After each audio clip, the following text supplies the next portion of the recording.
Bonjour à tous, bienvenue dans l'univers de l'invisible expliqué, un podcast qui part à la rencontre des professionnels côtoyant au quotidien le monde de l'invisible, pour œuvrer avec bienveillance et humilité vers une meilleure connaissance et compréhension de soi et du monde qui nous entoure. Qu'entend-on réellement par invisible ? Tout est-il vraiment si imperceptible, si mystérieux, si secret ? Que ne voulons-nous pas voir autour de nous et en nous au point de ne pas se connaître réellement et comprendre ce qui se passe à l'intérieur de nous ? Plonger avec l'invisible expliqué dans un univers qui, pendant longtemps et encore aujourd'hui, a été qualifié de sorcellerie, d'infondé, de superflu, d'imaginaire, pour les plus fragiles ou pour les fous. De quoi avons-nous si peur ? Décortiquons et démystifions ensemble le fonctionnement de ce monde qui est à la fois en nous et autour de nous. Partons à la découverte des mémoires cellulaires, de l'hypnose, des neurothérapies, des médecines ancestrales, des énergies et bien d'autres. Je vous souhaite à tous une très bonne écoute.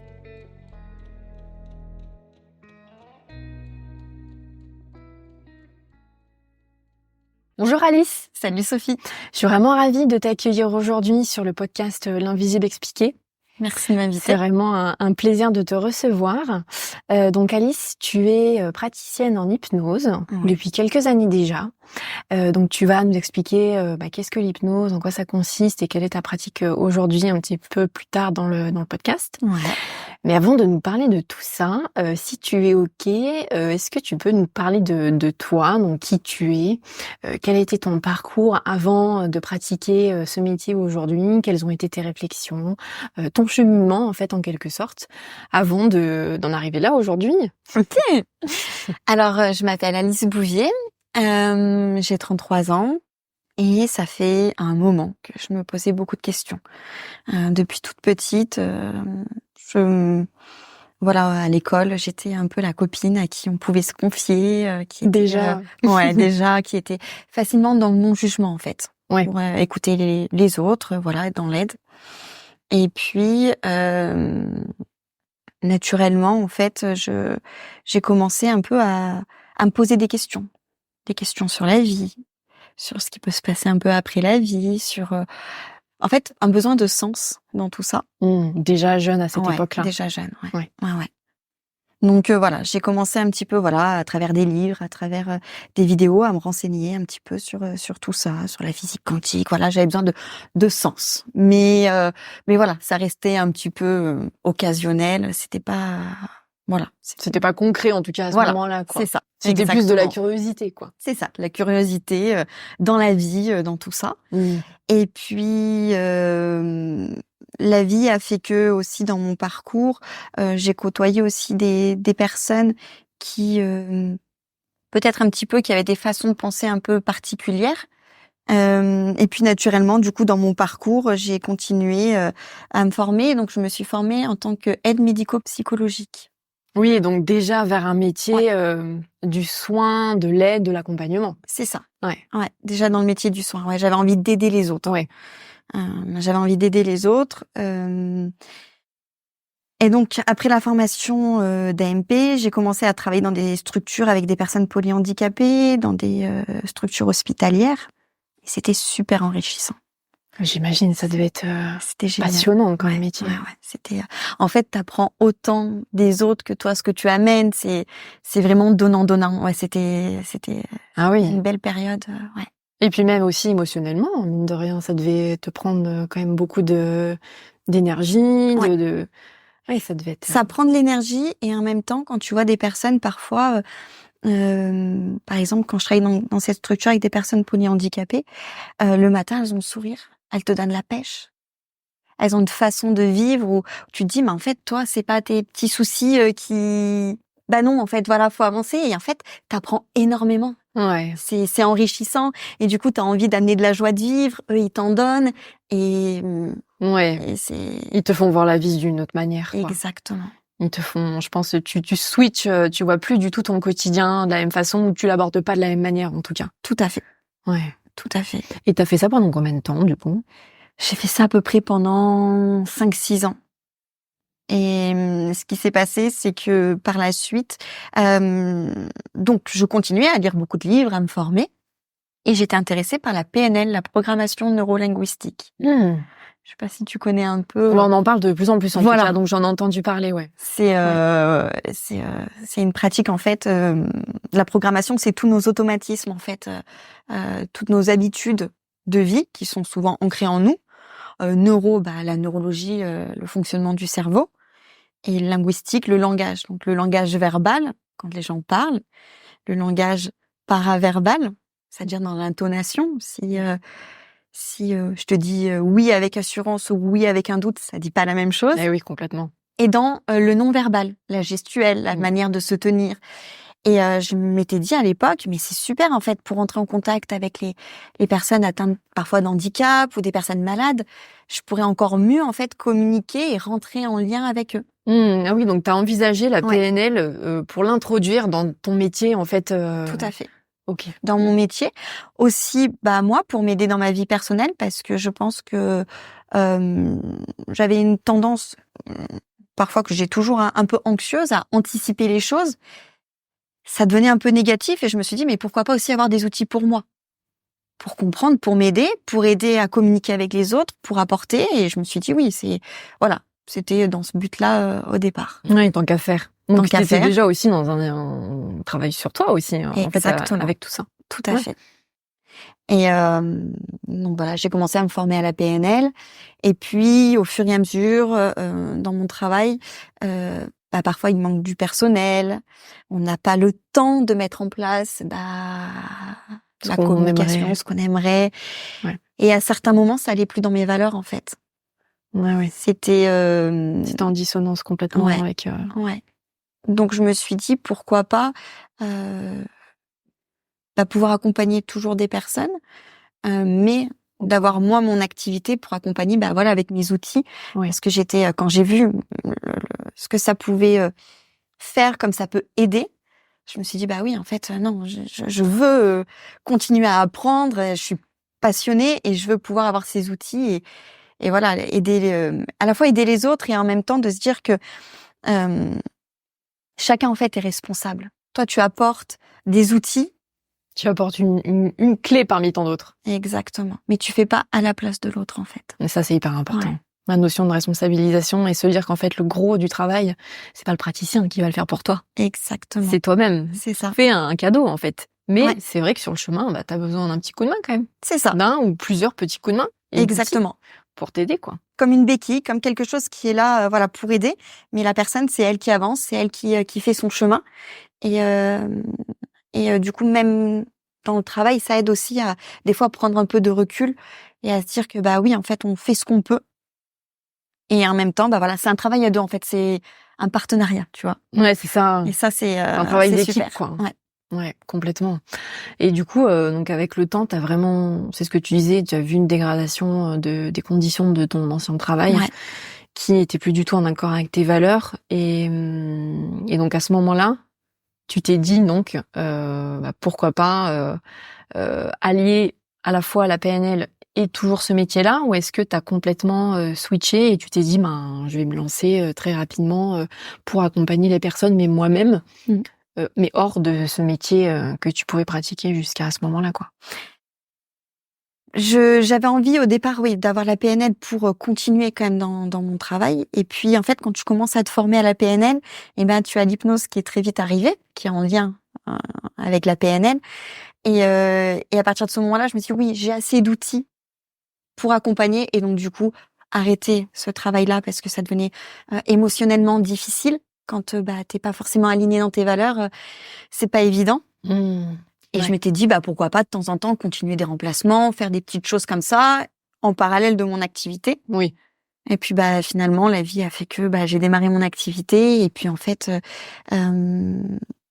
d'être en phase avec ses valeurs, de pouvoir accompagner des gens avec des outils où, tu sens que ça marche, qu'il y a un impact, voilà, j'ai très vite switché et du coup... Et laissé du coup ton boulot d'avant, quoi. Exactement. Ouais, très vite, en fait, c'était comme une évidence, quoi. Très vite, après, t'as eu de plus en plus de monde et puis, ok, c'est génial. C'est ça. Ouais, c'est génial. Et donc, du coup, Donc disons cette orientation vers l'accompagnement des autres, c'est venu naturellement et c'était présent chez toi naturellement aussi. Et est-ce que dans ton parcours de vie, il y a eu des choses aussi où toi, très vite, t'as voulu faire un travail sur toi? Est-ce que t'avais initié ce travail-là avant d'accompagner les autres? Enfin, au-delà de l'accompagnement que t'as voulu et que tu mènes aujourd'hui et que t'as voulu mener à cette époque-là, est-ce que auparavant il y a des choses aussi qui t'ont encore plus poussé à te dire ok, en fait, moi je peux être vraiment une clé, un outil, comme on disait tout à l'heure, pour les autres, quoi, les aider sur ce parcours. Ouais. Effectivement, en fait, quand j'étais plus jeune, je pense que du coup, cette anxiété où je savais pas vraiment quoi faire dans la vie. Je me disais, j'ai envie d'aider les autres, mais je savais pas quoi. C'était pas des métiers qui étaient forcément très connus à l'époque. Donc j'étais un peu perdue. Mais je sentais que ça, dans un premier temps, ça m'aidait moi. Tu vois, quand il y a des événements dans la vie qui sont compliqués, de me dire bon bah voilà, quelle leçon je peux en tirer, bah voilà, sur certaines choses j'ai peut-être pas de prise, je peux pas forcément agir, mais comment je peux le transformer? Voilà, comment je peux le transformer dans la manière de penser? Est-ce que tiens, il y a peut-être pas une autre interprétation à cet événement ou donc vraiment ça a été enrichissant pour moi et puis effectivement quand j'ai grandi, j'avais certains proches qui parfois dans la manière de penser, je me disais bah en fait, je sais pas trop ce qu'elle pense, comment elle ressent. Voilà, je me posais des questions et je me disais bah oui, en fait, de poser des questions à l'autre, ça peut aider à ouvrir, à comprendre, à changer. Donc c'était un peu dans l'optique des autres, mais peut-être pour moi.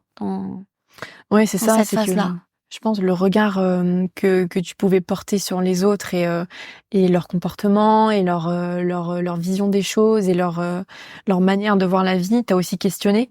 Exactement. Si je comprends bien, et du coup tu t'es dit ok, cette façon-là d'agir et de voir la vie, moi elle me questionne, est-ce que ça peut pas être autrement, quoi. Oui. Et du coup ouais, ok, donc ça a été un déclencheur aussi pour toi après. Il y a des personnes qui des fois, alors on n'a pas tous le même parcours de vie, on n'a pas tous les mêmes événements. Il y a des vies qui sont beaucoup plus dures que d'autres. Et puis parfois, on se rend compte aussi que dans deux personnes qui peuvent vivre exactement la même chose, vont arriver à transformer, à vivre cet événement d'une manière différente. Et je me dis, mais qu'est-ce qui fait qu'il y a des personnes qui vont être plus facilement attristées, qui vont avoir plus de mal à se relever que d'autres? C'est intéressant de se dire qu'en fait, si je me rappelle de cette histoire qu'on m'avait racontée, c'était deux jumeaux donc qui avaient la même génétique, qui a la même à peu près histoire de vie. Ouais. Et en fait, leur père était en prison. Et sur les deux jumeaux, il y en avait un qui avait fini donc sa vie en prison et l'autre qui avait très bien gagné sa vie, très bien réussi. Et donc, il les avait un peu interviewés pour savoir un peu cet écart. Et en gros, les deux avaient répondu, bah, vous voyez le parcours de mon père? Bah voilà. Donc, en gros, il y en a un qui a reproduit le même schéma. Bah oui, c'était une évidence. J'ai vécu là-dedans. Bah oui, de toute façon, a tiré peut-être certaines croyances, je sais pas, et qui a du coup, a répété le même schéma. Et l'autre qui s'est dit non, je veux pas. Et qui a tout fait pour faire l'inverse. Donc, je me dis, en fait, on a un pouvoir quelque part, à certains niveaux, pour transformer des fois certaines choses qui nous arrivent, pour avancer. Et je pense que j'en avais besoin, moi, de transformer ma manière de penser, ma manière de vivre pour avancer et être plus heureuse. Mais en fait, le pouvoir qu'on a en nous, il est immense. Ouais. Il est immense. On peut... Après, c'est un peu bateau, j'allais dire, on peut tout faire, oui et non. Tout dépend aussi, je pense, de plein de choses, de ton environnement dans lequel tu grandis, de tes réflexions, du travail que tu peux initier toi. Donc, il y a tout un tas de paramètres à prendre en compte. Mais c'est vrai qu'il y a quand même quelque chose en nous qui peut nous permettre de transmuter complètement notre vie, quoi. C'est ça. Ce qu'on vit.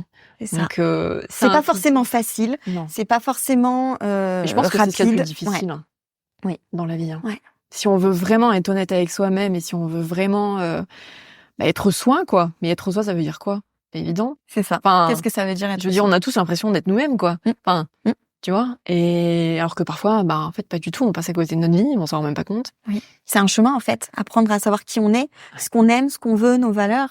Moi, j'étais beaucoup inspirée par des personnes comme Oprah Winfrey, comme voilà des personnes qui des fois ont démarré de pas grand-chose, de rien, et qui ont réussi, et de se dire bah voilà, s'il y en a qui peuvent, ben pourquoi pas d'autres personnes en fait. C'est inspirant, et ça donne Complètement. Une petite touche de lueur. magie. Voilà, c'est ça. Ouais. Une petite touche de magie, mais il en faut bien. Oui. C'est pas de la magie, mais une petite touche de magie quand même. C'est ça. Ouais. Bon, bah écoute, c'est un super parcours. Et du coup, est-ce que tu peux, pour les personnes qui connaissent pas du tout l'hypnose, alors pour le coup, j'en ai évidemment entendu parler, mais concrètement, je sais pas comment ça fonctionne, voilà, à quoi ça correspond, qu'est-ce que ça va chercher, j'imagine, dans le cerveau aussi, j'imagine, hein, que ça, voilà. Qu'est-ce que c'est, quoi, concrètement, l'hypnose? Qu'est-ce que c'est que l'hypnose? Et bah, dans quel contexte on peut venir te voir, à quoi ça peut servir, tu vois, voilà. Alors, l'hypnose, c'est un peu, c'est à la fois, en fait, on l'utilise comme un outil. On se dit, bah, tiens, je vais faire de l'hypnose. C'est ce qui va permettre, en fait, d'amener, on appelle ça un état modifié de conscience.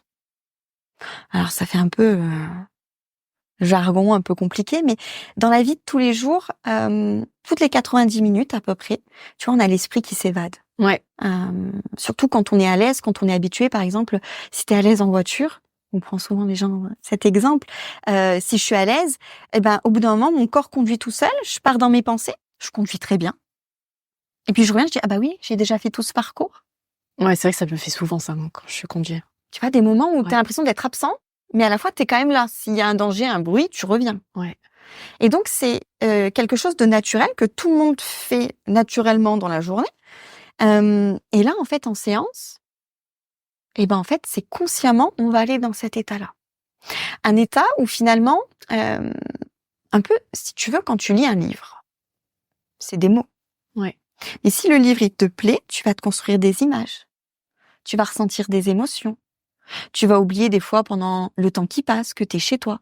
Tu es absorbé dans ton livre et tu vas te créer tout un monde, en fait, des représentations de ce qui se passe.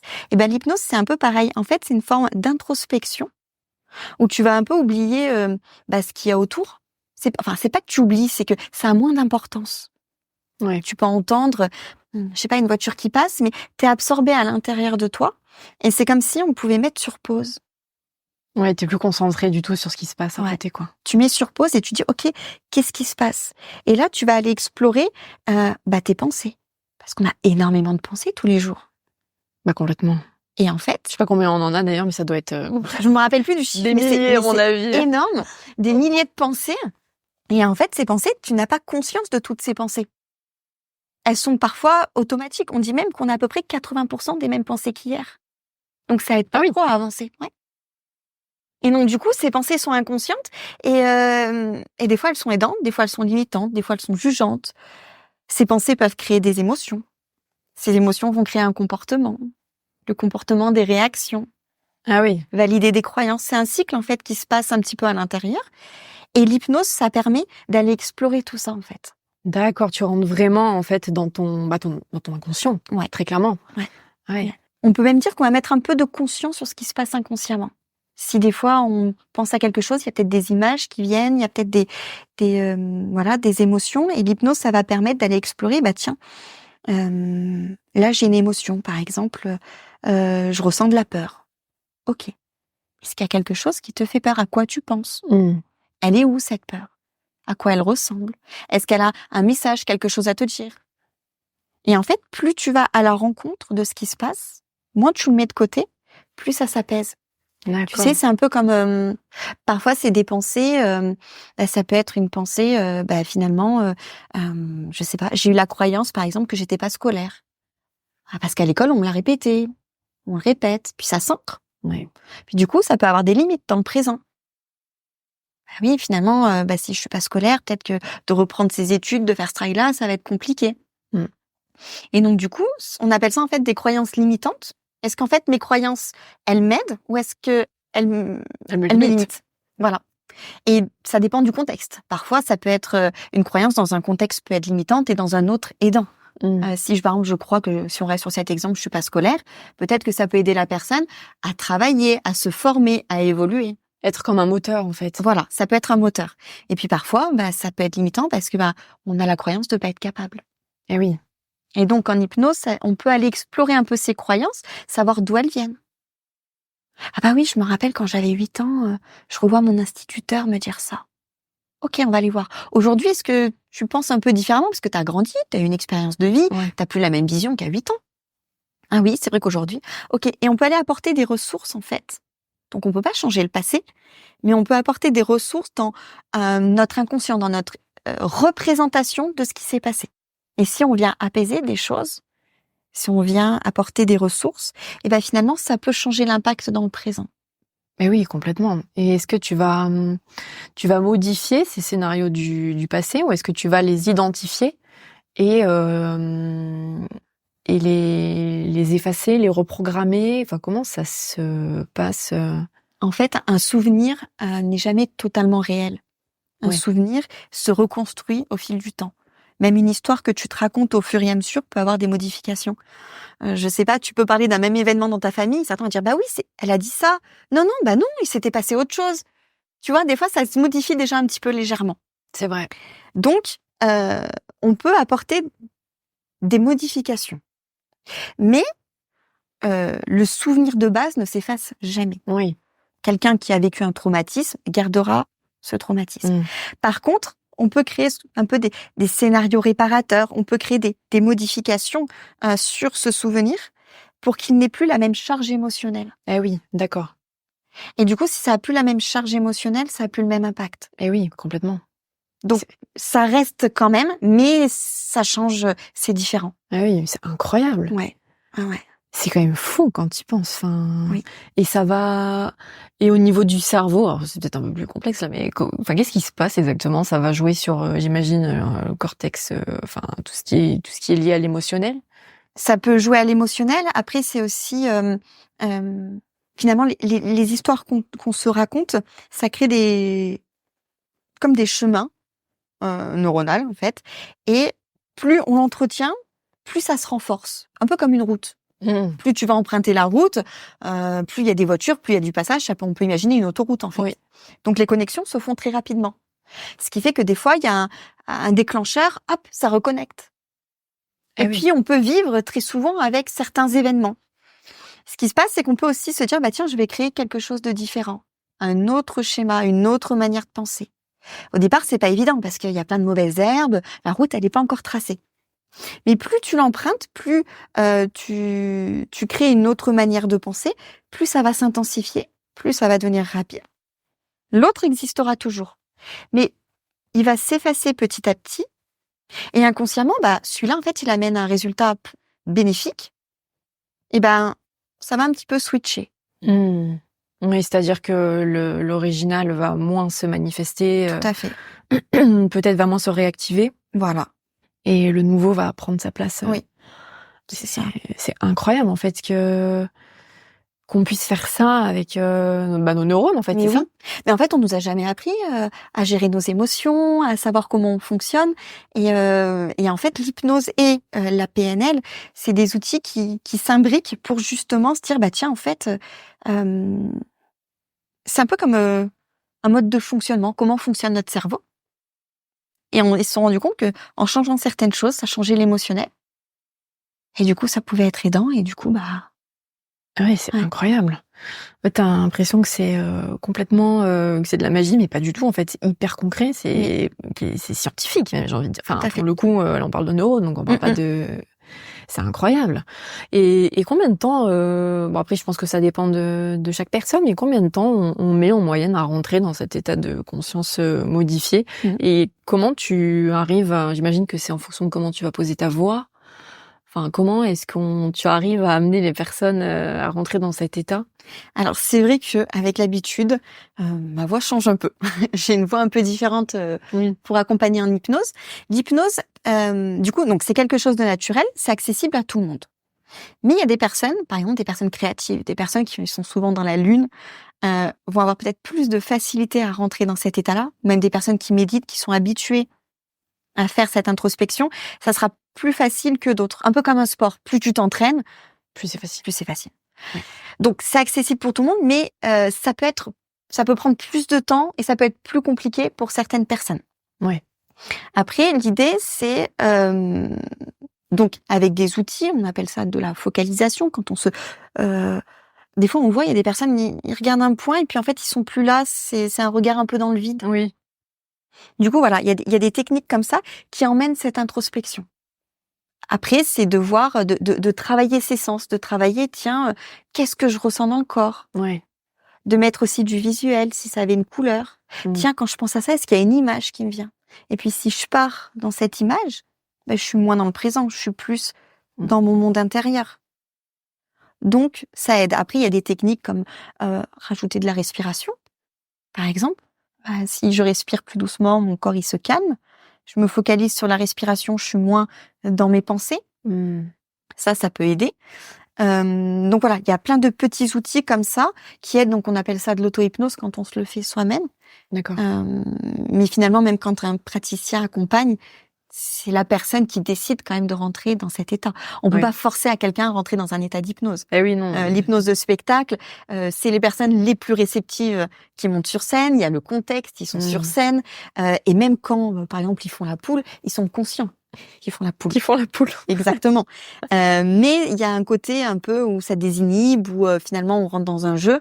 Et du coup, ça, c'est différent de l'hypnose qu'on peut faire en cabinet. Oui, j'imagine ça a strictement rien à voir. Il n'y aurait pas d'intérêt à faire la poule en cabinet. Par contre, il y a des personnes très réceptives qui, du coup, rentrent profondément dans un état d'hypnose, un état modifié de conscience. Et là, du coup, c'est un peu comme si on était au cinéma. Ils vivent, ils ressentent, et c'est juste génial, en fait. Ah oui, ils peuvent revivre complètement les scènes, certaines scènes.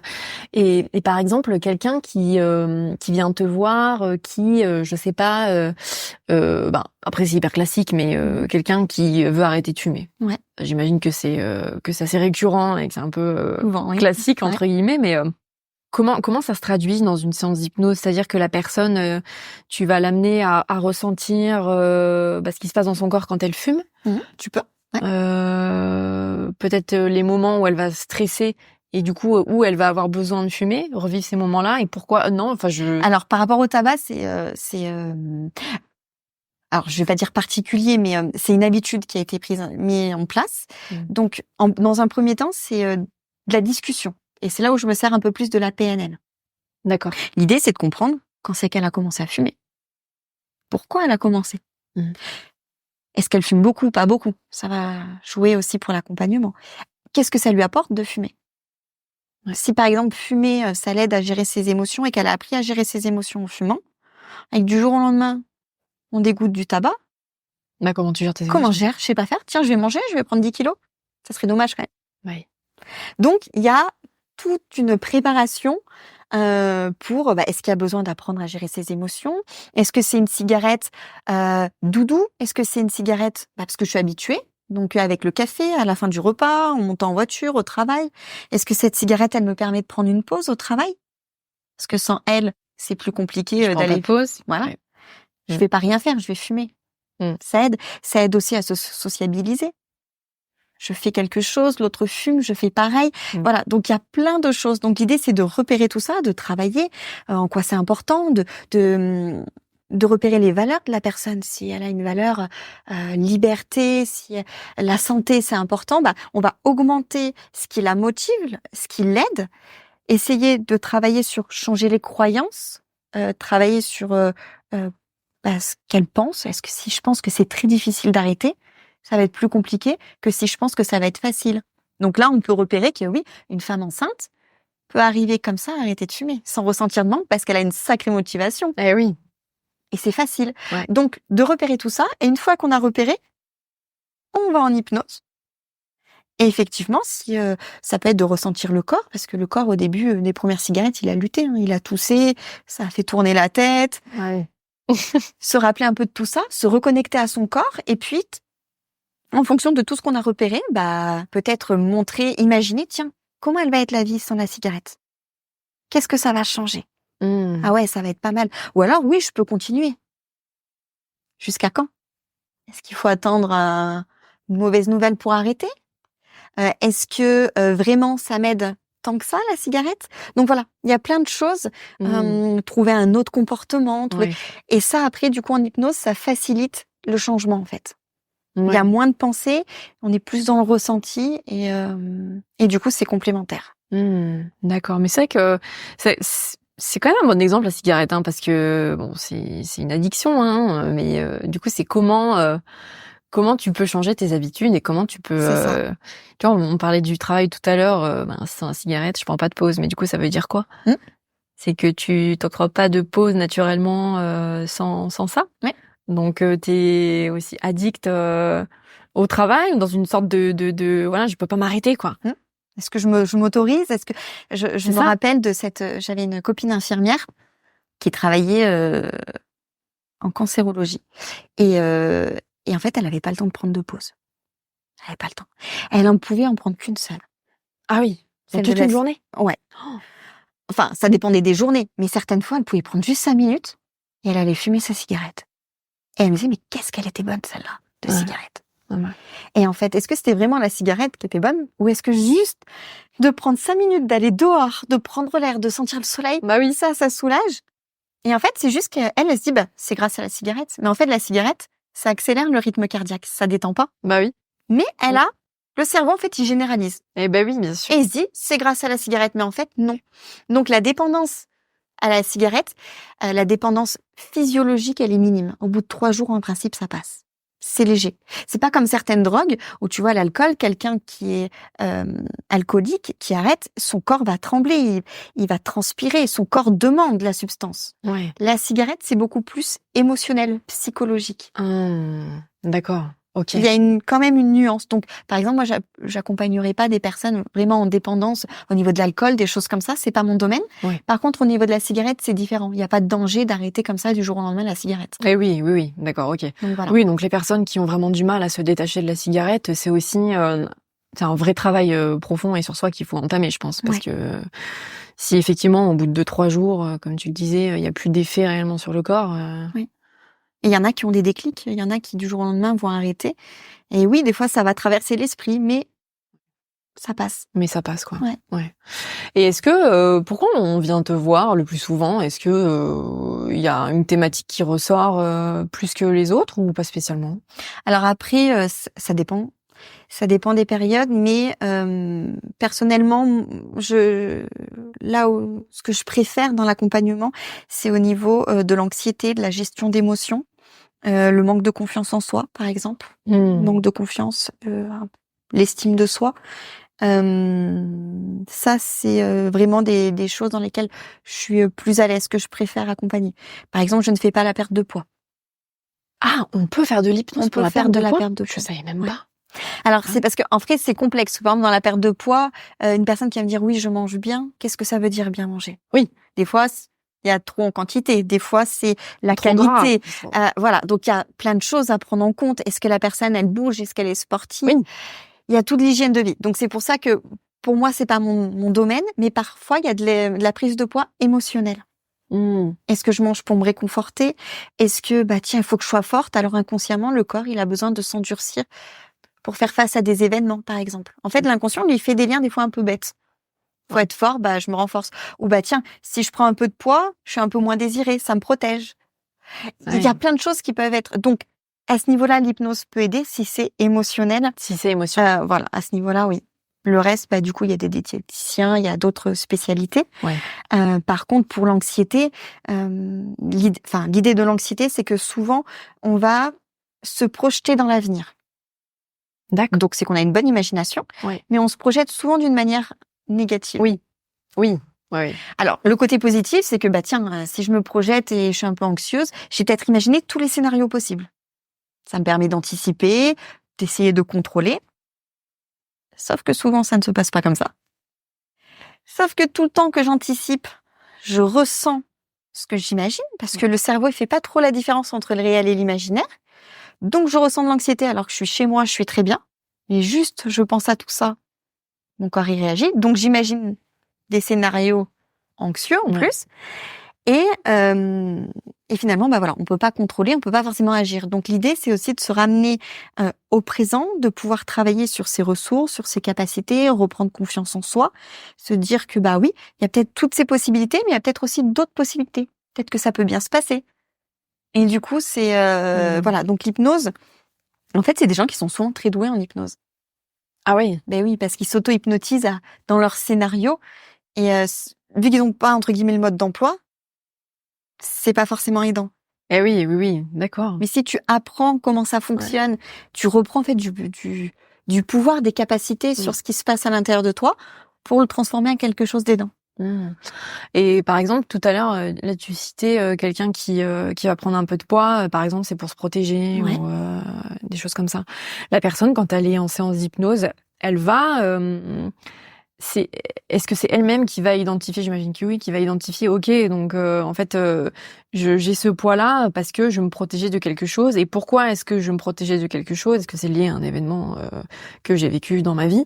Et est-ce que elle a des, enfin, j'imagine que ça dépend, mais est-ce qu'elle a des images qui vont lui venir, qu'elle va voir et elle va faire le rapprochement, ok, en fait c'est parce que je me protégeais. Enfin, comment j'imagine que c'est très subtil. C'est subtil. Mais comment elle arrive à identifier que voilà ce poids-là est lié au fait que je me protégeais dans cet exemple-là? Ça dépend des personnes. Après, c'est des fois par le questionnement, du coup avec la PNL, depuis quand il s'est passé quelque chose. Tiens, et s'il y avait un avantage à prendre du poids, ça serait quoi? Donc déjà là, ça permet de repérer certaines choses. Donc ça permet déjà des prises de conscience.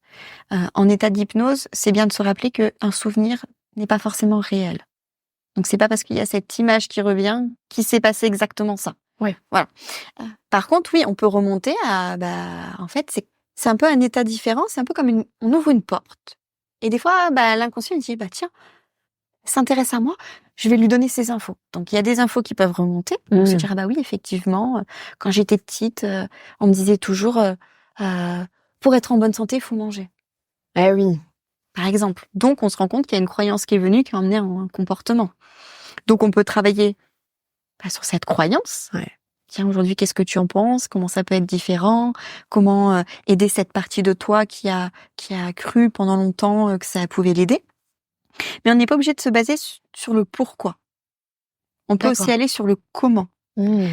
C'est-à-dire, ok, à partir d'aujourd'hui, qu'est-ce qui serait différent? De quoi tu as besoin pour avancer? J'aurais besoin de me sentir plus sereine. J'aurais besoin de... Ok, et on va travailler sur ces ressources pour avancer plus vers l'objectif. C'est pour ça qu'on appelle ça un peu des thérapies brèves.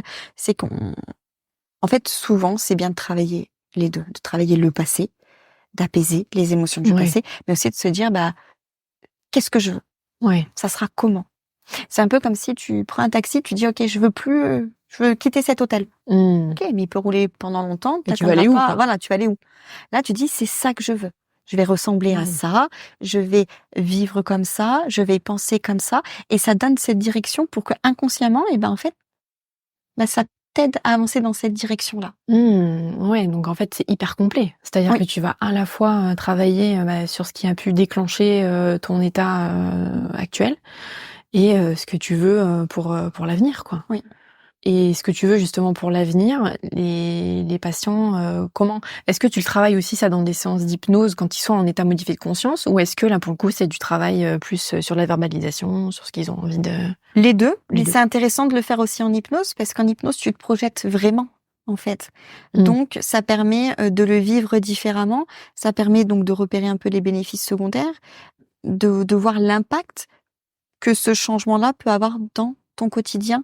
On appelle ça l'écologie, c'est-à-dire qu'en fait, si toi tu changes, ça peut avoir un impact avec ton conjoint, dans ta famille, au repas de famille, ça peut avoir plein de répercussions et que parfois on n'a pas envie de perdre certaines choses.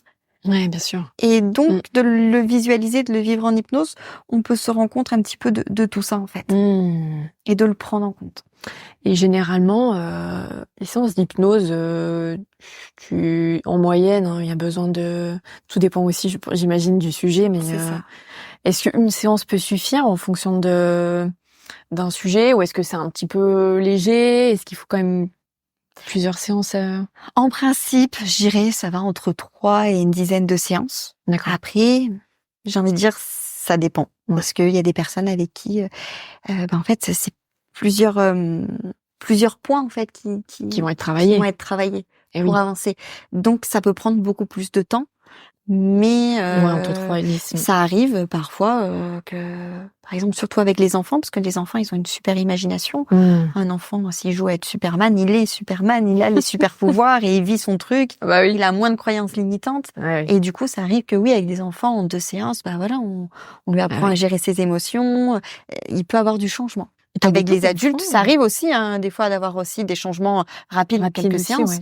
Mais en général, il faut quand même plus. C'est pas la baguette magique. Des fois, un peu dans l'inconscient collectif, c'est allez-y, hypnotisez-moi. Et tout va aller mieux. Voilà, vous allez rentrer dans mon inconscient, vous allez changer les choses. Je me dirais, mais c'est super dangereux. Quelqu'un que je connais pas qui pourrait faire ça, non. Mais c'est clair. Mais ça fait même peur. Oui. Non, c'est vous qui allez travailler. Moi, je suis là pour vous accompagner. Oui. Mais non. Pour que ça se fasse en douceur, quoi. Oui.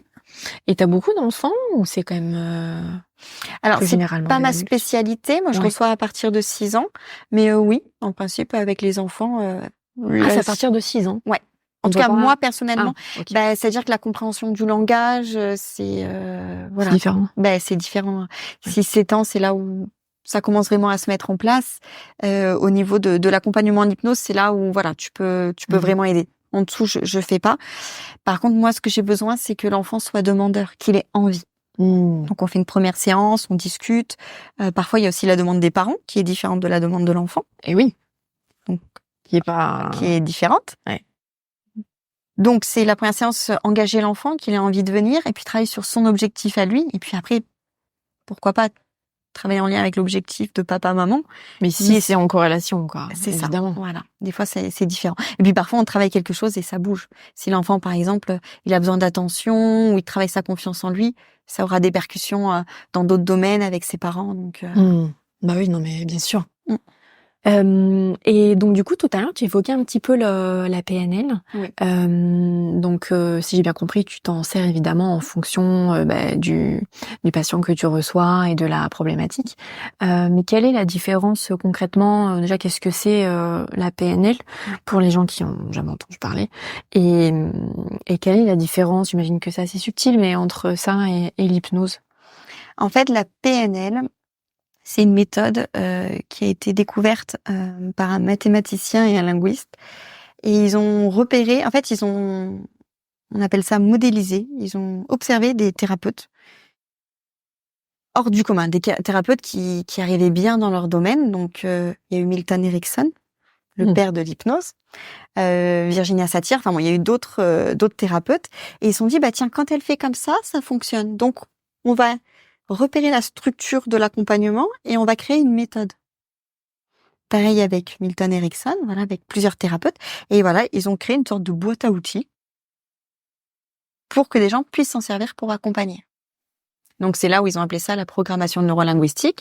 Ils se sont rendus compte que, dans la manière, par exemple, de parler, on arrivait, en fonction des questions qu'on pose, à amener une sorte de recadrage, une autre manière de faire. Dans la parole, on a des fois des manières de généraliser, c'est toujours comme ça. Oui. Là, on va les repérer, est-ce que c'est vraiment tout le temps comme ça? Voir s'il y a des exceptions.